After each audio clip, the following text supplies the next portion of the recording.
Good evening. You're watching the news from the Sultanate of Oman television. First, the headlines. Minister responsible for foreign affairs discusses with Russian Foreign Minister, British Foreign Undersecretary and Chairman of Libyan Parliamentary Council bilateral relations, regional and international situations.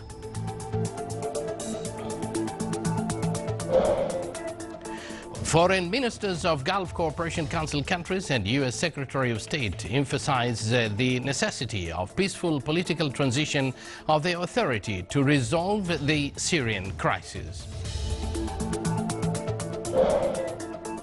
And in Syria, 12 Daesh militants are killed by Russian airstrikes on Daesh-held areas as the international coalition criticizes the raid targets.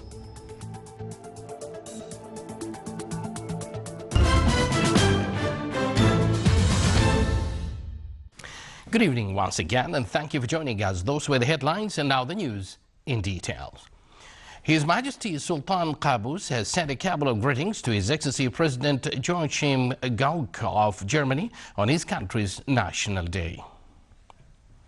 His Excellency Yusuf bin Alawi bin Abdullah, Minister responsible for foreign affairs, participated in a meeting of Gulf Cooperation Council countries with Russian Foreign Minister Sergei Lavrov.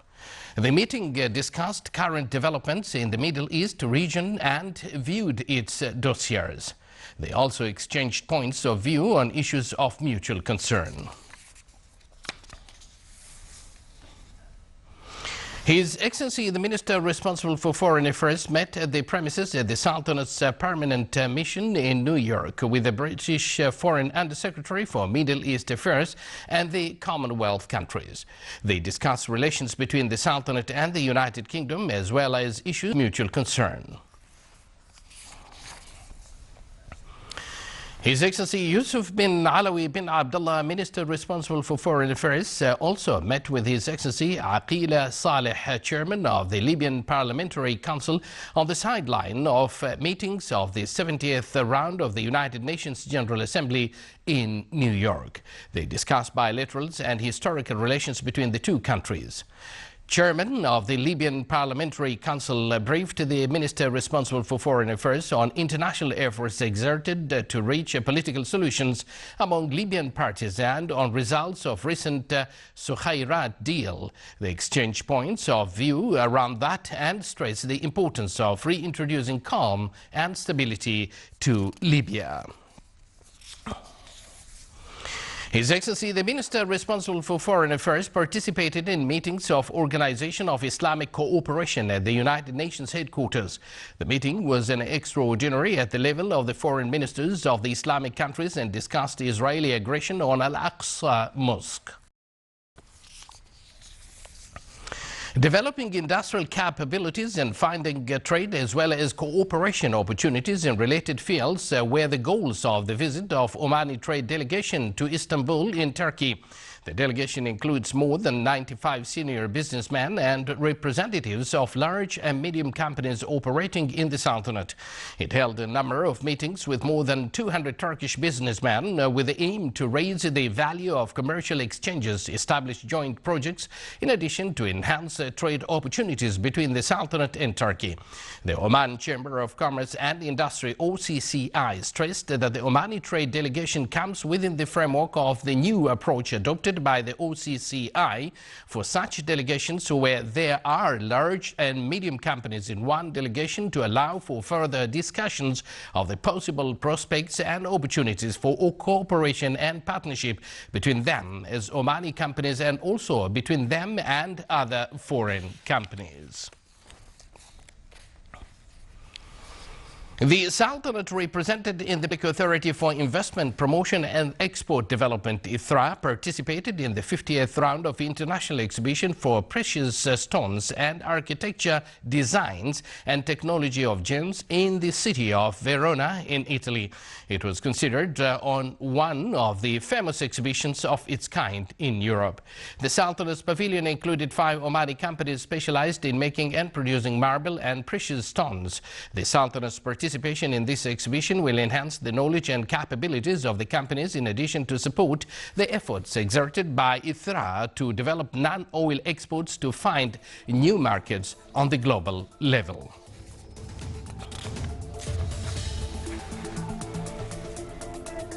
You're watching the Sultanate of Oman television, and still to come in our news bulletin.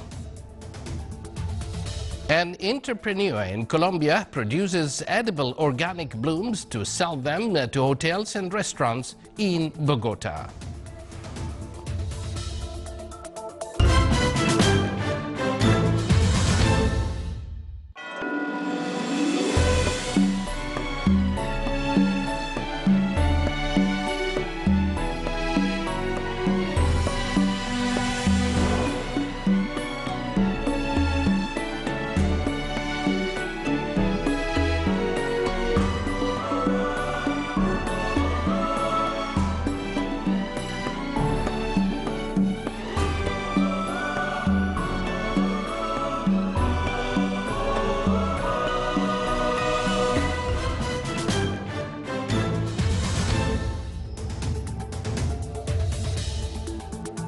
Welcome back to the news from the Sultanate of Oman television.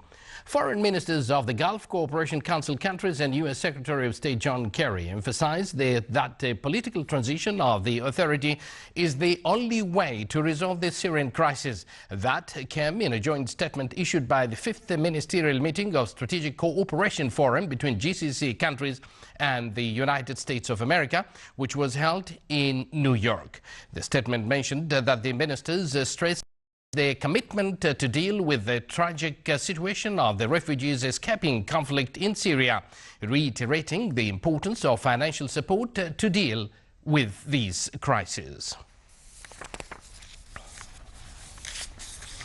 The Russian Defense Ministry said today that there were no airstrikes conducted on civilian infrastructure in Syria. Since the airstrikes began on Wednesday, Russian jets have primarily bombed central and northwestern Syria regions that are the gateway to government strongholds in Damascus and the coast. There were conflicting claims about whether they were targeting Daesh group and Al-Qaeda militants or trying to shore up Syrian government's defenses. Allies in the US-led coalition have called on Russia to immediately cease attacks on the Syrian oppositions and to focus on fighting Daesh militants. The UK-based Syrian Observatory for Human Rights has said 12 Daesh fighters were killed near Raqqa yesterday, and planes believed to be Russian had also struck Daesh-held city of Qaryatain. Hundreds of Israeli troops were hunting today for suspected Palestinian gunmen after the killing of a settler couple as they drove through the occupied West Bank. Israeli security forces were conducting an intensive search on the ground combined with intelligence efforts. Yesterday's shooting came hours after Israeli Prime Minister Benjamin Netanyahu's addresses to the United Nations General Assembly, and a day after that of the Palestinian President Mahmoud Abbas, who said that Israel's refusal to release prisoners and stop settlements activity was hampering fresh peace talks.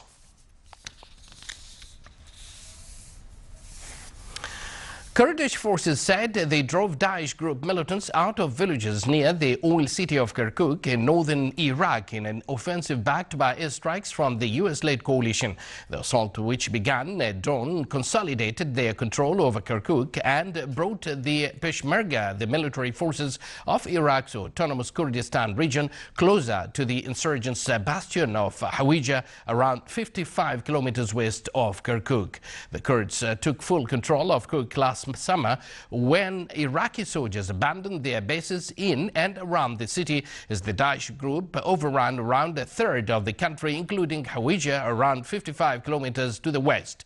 The Peshmerga have begun widening a buffer around Kirkuk city, a series of the offensive clearing more than 530 square kilometers of the past 6 months. In the east of Afghanistan, a U.S. military transport plane crashed, killing 11 people, including 6 U.S. soldiers, but Taliban claimed to have shot the C-130 Hercules down near Jalalabad. Meanwhile, Afghan security forces were going from house to house hunting for remaining Taliban insurgents in Kunduz today, days after the militants captured the city in a stunning strike sparking fierce fighting. Officials said they were in control of the northern provincial capital.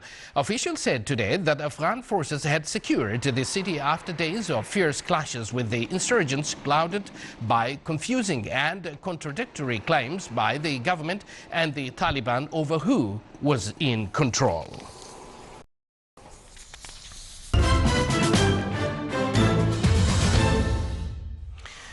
Here in the Sultanate, the second youth camp was launched in the Wilaya of Shiraz in the Governorate of South Al-Batina. It was organized by the Omani Women Association in cooperation with some bodies concerned with the youth category.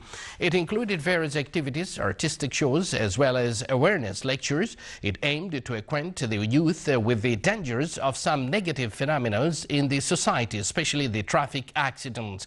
It also included some dialogue sessions to spread awareness on the traffic safety laws.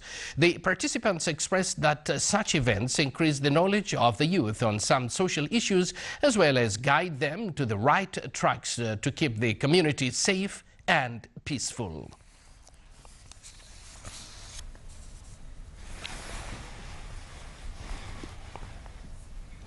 Colombia, one of the world's main cut flower exporters, now turns to flora gastronomy. More details in the following report. Some flowers we eat without thinking about it, like broccoli, cauliflower or capers. Now other kinds, perhaps more delicate and traditional looking, are making their way into our kitchens.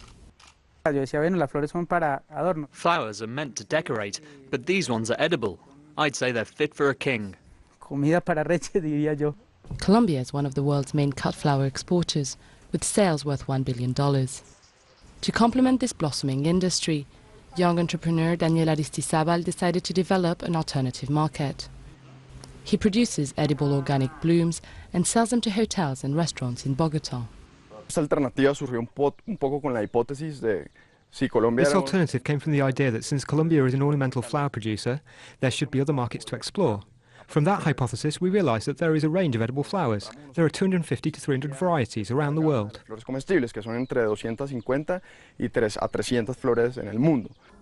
People in Japan, Thailand and Mexico have long used them in their ancestral cuisine. But floral gastronomy gained a wider audience when chefs in France and Spain decided to give it a try, mixing blossoms with other vegetables or using them to accompany meat. Chef Alejandro Gutierrez has added nasturtium and mustard flowers to this potato salad. And it's not only about the pretty colors.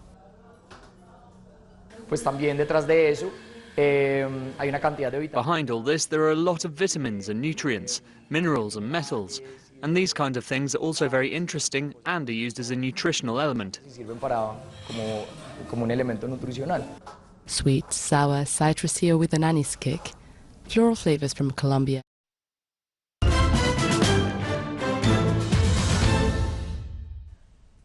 And now for the general weather forecast. Clear skies will prevail over the Sultanate with cloud accumulation and fog late night and early morning along the southeastern coasts.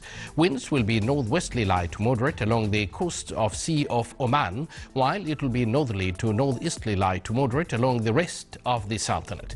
Seas will be slight with a maximum wave height of 1.25 meters.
You're watching the Sultanate of Oman television, and now before we end tonight's bulletin, here are the main points once again.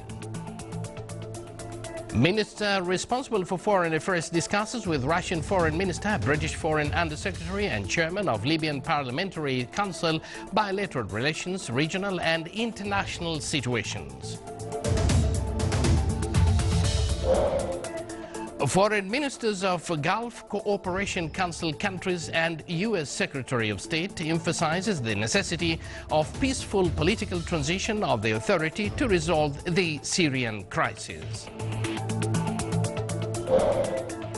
And in Syria, 12 Daesh militants are killed by Russian airstrikes on Daesh-held areas as the international coalition criticizes the raid targets.